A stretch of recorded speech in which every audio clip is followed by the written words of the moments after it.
Como desenvolver uma fala competente? Você já parou para pensar como falamos? Imagina a criança que está no início desse processo. Agora, parece tudo tão automatizado, não é mesmo? Que nem percebemos como processamos a fala de fato. Mais interessante é que identificamos logo quando alguém erra na sua produção, não é mesmo? Por que será, hein?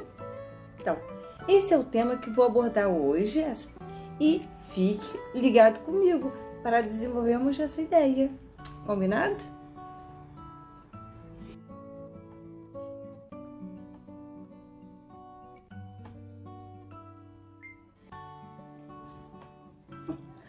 A fala é uma categoria de linguagem que depende de um processo auditivo verbal para expressar as necessidades de uma pessoa, devido ao desenvolvimento do aparelho fonético que permite a pessoa falar articuladamente, não é mesmo?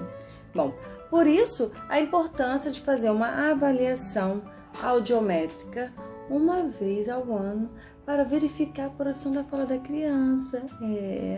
Então, quando se tem algum problema na relação da aquisição da fala, primeiramente se deve levar o quê? Levar a criança ao fonoaudiólogo para analisar o ritmo da produção da fala da criança através de atividades orofaciais, ok?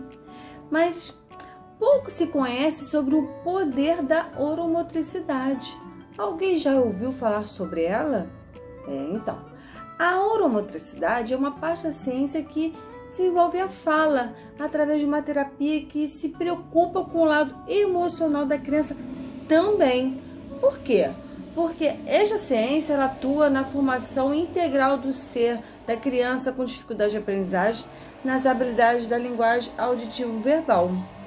E o que o profissional dessa área faz? Vou explicar.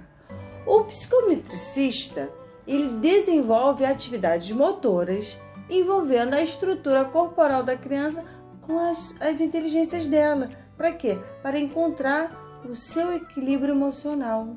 E, simultâneo a isso, o que acontece? Prepara o desenvolvimento cognitivo da criança para uma aprendizagem significativa dos fonemas que estão em atrasos. Agora, a questão é como evitar as dificuldades de aquisição da linguagem falada. Vamos recapitular um pouquinho como se começa uma linguagem? Ela é um sistema bem complexo, não é mesmo? De comunicação que visa o quê? Expressar ideias ou sentimentos. E essa comunicação tem 2 níveis, hein? Não verbal e verbal, claro. E para que seja significativa é necessário que os sons emitidos sejam vocais, articulados, significativos, indicativos, intencionais e multicombinável. Nossa, aposto que a partir de hoje você vai sair daqui desse vídeo pensando antes de falar. Será que eu falo dessa forma? Ou então, não, eu não estou sendo compreendido porque não segui todo esse passo a passo. Imagina isso para uma criança que está no início do processo de aquisição da linguagem, aquisição da fala, hein? Bom, para saber o que precisa fazer para ser compreendido e falar de forma competente, a pessoa precisa usar alguns artifícios para se comunicar, como sinais, símbolos, sons, gestos, regras convencionais que são a escrita, a mímica. Por meio desses artifícios, o que acontece? A pessoa começa a estabelecer uma maneira de se comunicar para expressar suas ideias. Parece simples, mas enfim. Bom, pensando nesse processo de comunicação, a gestual é o primeiro ato social da criança. Por quê? Porque quando ela começa a substituir o seu choro para o gesto, até evoluir para a sua comunicação verbal. Então, segundo o estudioso Quiró, o hemisfério direito da criança, da pessoa, não é o simbólico. É meio confuso porque eu estou no vídeo e aí é o lado oposto de vocês. Então, bom, o meu direito, que é esse daqui, é o lado não simbólico, tá? Então, o que pode se dizer? Que é o lado da postura e do gestual. Então, eles têm o quê? A responsabilidade de automatizar antes do desenvolvimento da linguagem, ok? Por isso que o bebê precisa encontrar o seu equilíbrio postural, de levantar a cabeça, depois se sentar, enquanto se comunica por gestos, não é mesmo? Para expressar suas necessidades. Estou com fome, enfim. Já a linguagem, ela pertence a que lado? Ao lado do hemisfério esquerdo. E representa o quê? O lado do símbolo, dos objetos, para que a criança tenha a integridade de importantes circuitos neurológicos. Para quê? Para ter uma aprendizagem da linguagem de forma bem eficaz. Bom, há casos em que crianças chegam ao desenvolvimento simbólico sem a integridade do sistema postural e a noção do corpo. Alguém imagina quem é essa criança? Vamos ver se vocês vão adivinhar. Então, partindo desse princípio, tomando assim a estabilidade postural, com a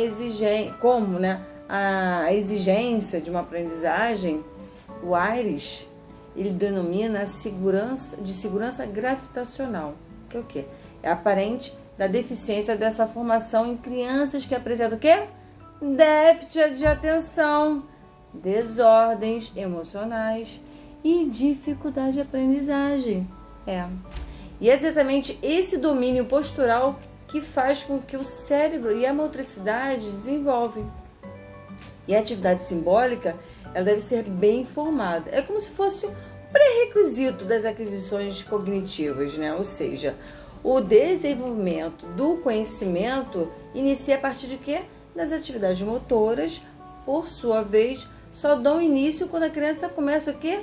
Ter uma segurança gravitacional, ou seja, controle do seu corpo, ter uma postura. Bom, e pensando nessa linha de raciocínio, como e quando ocorrem os transtornos de desenvolvimento da linguagem, hein? Vou dar um exemplo. Quem nunca teve dificuldade em se expressar e ser compreendido alguma vez na vida, hein? Bom, a questão é, os transtornos vão além das dificuldades momentâneas de uma pessoa estar ansiosa ou nervosa por alguma coisa. Porque eles são problemas de comunicação que estão presentes na fala da criança na sua fase de aquisição dos sons da língua materna. E muitas vezes não são tratados como especialistas. Exato? Por quê? Por falta de informação mesmo. Por isso que eu estou aqui informando vocês. Bom, como a fala é um pré-requisito para o reconhecimento e o desenvolvimento da linguagem, ou seja, primeiramente, a criança internaliza a aprendizagem dos sons estabelecidos pela língua materna, ficando assim o quê? No plano fonético, tá? Bom, para em seguida entrar o quê? No plano fonológico, quando a criança começa o quê? A organizar esses sons em palavras com significados. Bom, a diferença existente entre esses dois planos, que é o nível fonético, ele se concentra apenas na produção articulatória, ou seja, a criança focaliza seus esforços nos motores da fala, começando pelo balbucio até chegar ao início da troca verbal com o meio social dela, ok? Então, enquanto que no nível fonológico, a criança ela começa a adquirir o quê? A consciência do uso desses sons com significados para conquistar o quê? A correspondência, o diálogo com outra pessoa. Bom, você já parou para analisar que os primeiros sons emitidos pelo bebê vêm do choro? Bom, só após alguns meses que ele começa a balbuciar, não é mesmo? Então, essa experiência de balbucio, ela é realizada por ritmo e articulação. E quem nunca se derreteu com uma criança, um bebezinho, falando daquele jeitinho tão fofo, não é mesmo? Parece que está conversando com a gente. Então, esses sons são emitidos com ritmos e articulações que geralmente dependem de estimulação oferecida ao nível da inteligência. Lembra das 8 inteligências que eu falei no outro vídeo? Exatamente. Então, sempre a importância da estimulação das habilidades, mais as inteligências para o quê? uma aprendizagem significativa. Então, o nível da inteligência, também da memória e da capacidade de retenção de aprendizagem. Então, quando a criança ela não consegue emitir todos os sons necessários do plano fonético da língua materna para uma linguagem compreensiva, ela apresenta o quê? Uma deficiência na produção da fala durante a sua aquisição da linguagem. E o período dessa aquisição para ser competente é justamente durante a primeira infância. Por quê? É quando a criança ela está com seus 6 anos entrando para o ensino fundamental. E o que? Ela já deve ter todos os fonemas adquiridos e tem que ser bem compreensiva, tá? Então ela tem que já produzir todos os fonemas de forma bem compreensiva, ok? É uma fase muito importante. Então, para se obter um desenvolvimento do ritmo dos fonemas adequado, primeiramente a criança ela precisa de quê? Ter a capacidade de coordenar os mecanismos da fala, os articuladores, como a língua, os lábios, a mandíbula, para justamente ela ter uma boa pronúncia dos sons. Bom, atividades muito bacanas para desenvolver essa habilidade são atividades com música, história, trava-línguas, brincadeiras que você pode até imitar os sons dos animais, vários tipos de sons. Porque depois dessa fase a criança ela poderá o quê? Organizar esses sons para conectá-los às palavras, já começa a fazer a associação. E isso envolve o quê? A velocidade, a pausa da fala, a pressão dos articuladores e a sequência silábica.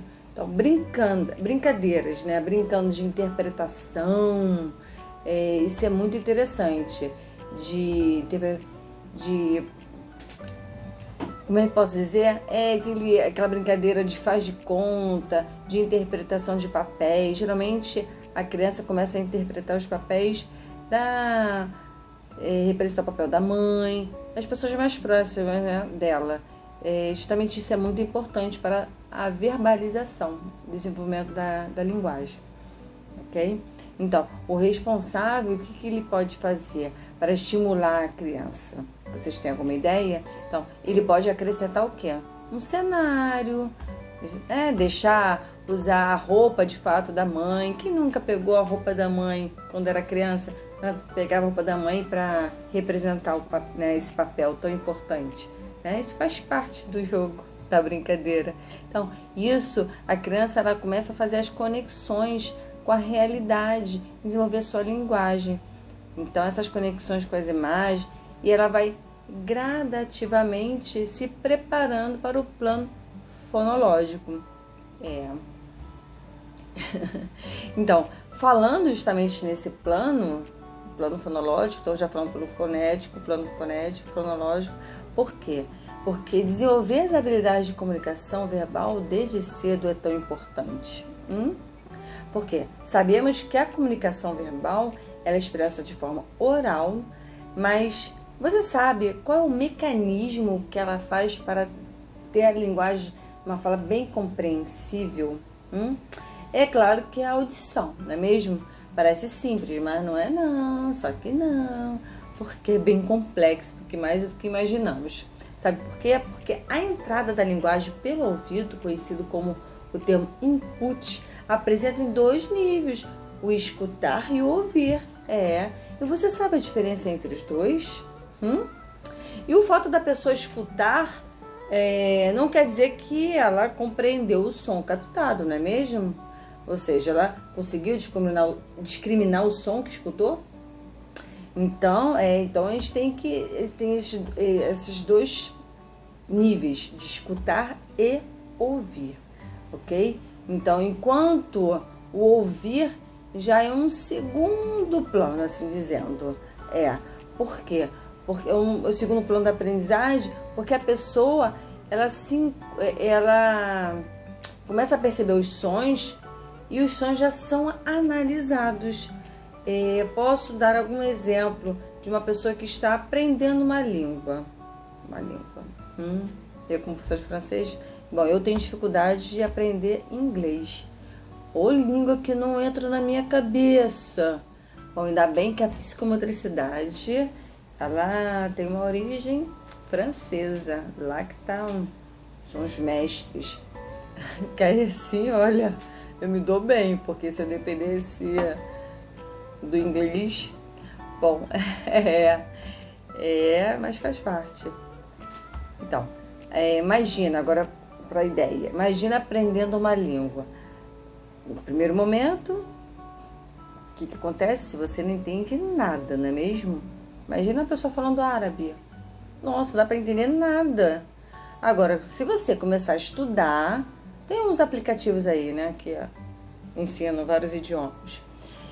Você começa a perceber, porque você vai associar o som com a imagem, e aquilo vai se transformando de forma significativa para você. Vai começar a perceber essa complexidade dos sons, transformando em significados. E a sensação é que, para quem está começando, é como se fosse um som contínuo, né? Não é isso mesmo? Você tem essa mesma sensação? Eu estava lembrando agora do Chaucer. Chaucer, nossa, que filosofia louca. Bom, depois outro vídeo eu falo sobre ele. Eis a questão. Então, quando você começa a estudar um novo idioma, você começa a entender o que está ouvindo, não é mesmo? Porque a pessoa começa a perceber a existência de pedacinhos menores, não é mesmo? Dos sons. É como se fosse uma linha infinita e depois ela fosse toda em pedacinhos. Agora, para que a criança com dificuldade em se comunicar chegue ao processo de análise dos sons distintivos, é preciso de quê? Muitas vezes de uma ajuda profissional para desempenhar um papel de educador, ajudá-las nesse momento.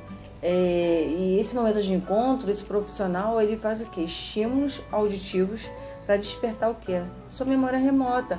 Por que memória remota? Você sabia que a criança ela tem infinitamente a capacidade de pronunciar todos os tipos de sons? Por isso que a importância do balbucio. Alguém já ouviu falar também sobre o poder que a criança tem de aprendizagem até os 7 anos de idade? É como se o cérebro não tivesse essa divisão do lado hemisfério direito, esquerdo, porque ela tem dizem que a criança tem a cabecinha como se fosse esponja, aprende tudo muito fácil e rápido. Por que será, hein? Então, o responsável, ele precisa estimular o quanto antes, até os 7 anos. Então, esse estímulo auditivo vai despertar o quê? A memória remota, justamente essa memória inicial da criança, do bebê, melhor dizendo, tá? De acordo com o seu conhecimento, porque ao longo dos anos vai começando a ter experiência de vida, então vai associando, tá? Por isso que muita gente acaba aprendendo na prática, não é mesmo? Porque tem a aprendizagem auditiva, tem a aprendizagem visual e tem a aprendizagem sinestésica, que é pelo corpo, é mão na massa. Então, em outro vídeo eu posso falar mais sobre isso. Combinado? Então, deixa seu comentário, ok?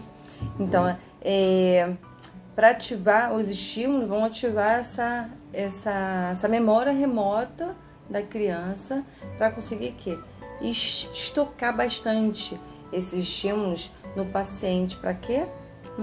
Para quê? Para fazer a correção da fala da criança. E é muito comum no início da aquisição da fala a troca dos fonemas, não é mesmo? E é bom observar essa frequência e o tempo de permanência nela. Por quê?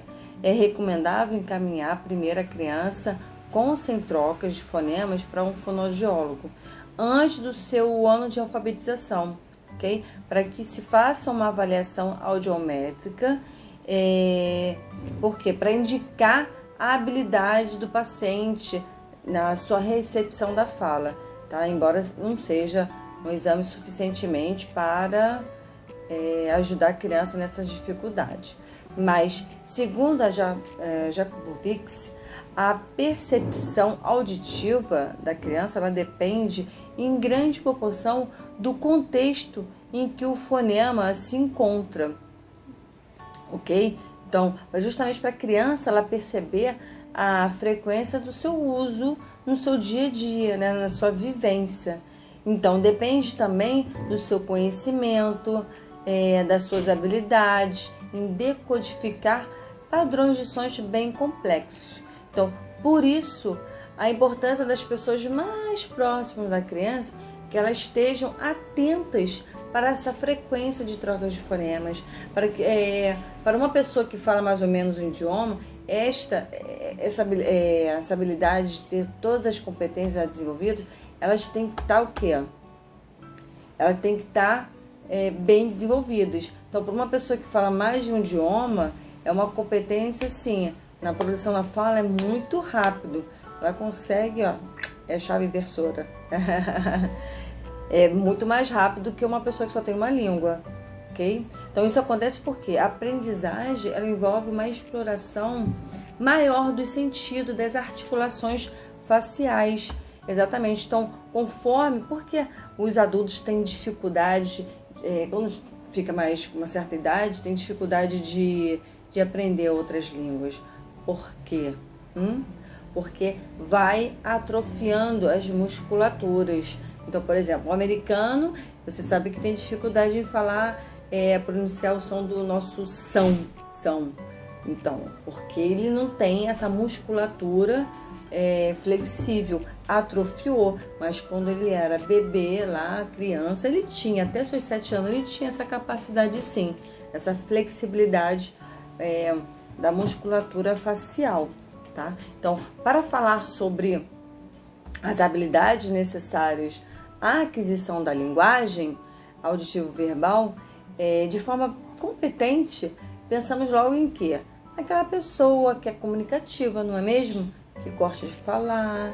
Mas, na verdade, o que devemos pensar? Pensar na capacidade cerebral, que depende de algumas funções, funções cerebrais, para o quê? Delinear a personalidade da pessoa. Por quê? Se a pessoa for tímida, então primeiro tem que saber qual é a personalidade da pessoa, né? O seu potencial, a sua capacidade cognitiva, então até mesmo o aparecimento da linguagem e a sua compreensão, ok?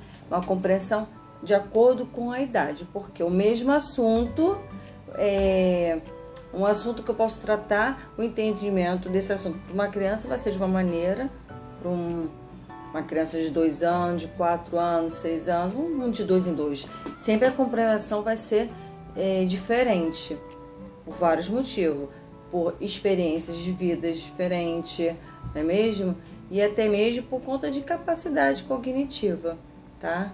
Então, assim, as habilidades necessárias para um bom desenvolvimento da linguagem, quais seriam? Organização simbólica, né? O julgamento das relações, a cognição, a atenção, concentração, percepção, raciocínio indutivo ou dedutivo, o controle dos impulsos, a memória, a retenção. Bom, como ter a consciência desse passo a passo para se ter uma fala competente, hein? Difícil, não é mesmo? Uma coisa é certa. Toda essa integração favorece o quê? O desenvolvimento da linguagem da pessoa, não é mesmo? Mas também a sua maturação e organização, que é fundamental. Mas assim, o principal motivo para que tudo isso se realize é a existência de uma relação psicoafetiva com o outro ser, com a relação social da pessoa, tá ok? Por quê? Porque senão, tudo vai para água abaixo. Quem conhece o ditado? Tudo vai para água abaixo. Então, fique ligado na produção da fala da sua criança, ok? Primeiramente, observe como anda o seu emocional, tá? Para depois fazer o quê?